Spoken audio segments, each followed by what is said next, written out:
when we started the family literacy program, our outcomes that we expected were all of the pre-literacy skills, increasing those skills, word recognition, amount of time read, reading with families and things like that. We accomplished all those things, but then we also accomplished some other wonderful things that we didn't expect.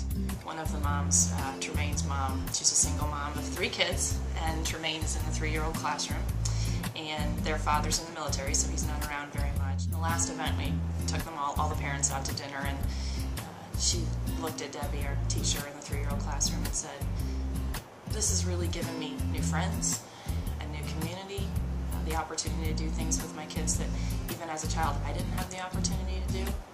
And so rather than her mom kind of filling in and neighbors and friends helping out, it was the one time during the week that she could sit down with her kids, enjoy a meal, do an activity, and then throughout the week they would take that special time before bed to read a book together. About, I'm going to say maybe the second or third project, and they were going over, and keep in mind they're only 3, some of them turning 4. They would go over and they could almost say everything that was being said to them while reading.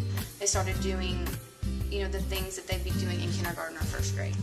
Their families were allowed to take these wonderful books home, free of charge, and read them and come back and talk about, hey, we read, such and such book last night, and we talked about it at home, and we noticed that you were reading the same book this week, and the kids really, they love that book. And they actually, had a few parents had talked about how they come in and they just drop the kids off and they don't get a chance to talk. And this was a great way of bridging that gap for those parents. They can have, a new network of families. I mean, we had play dates set up after that. It made me feel good to know that those parents knew that those kids were learning literacy, and helping them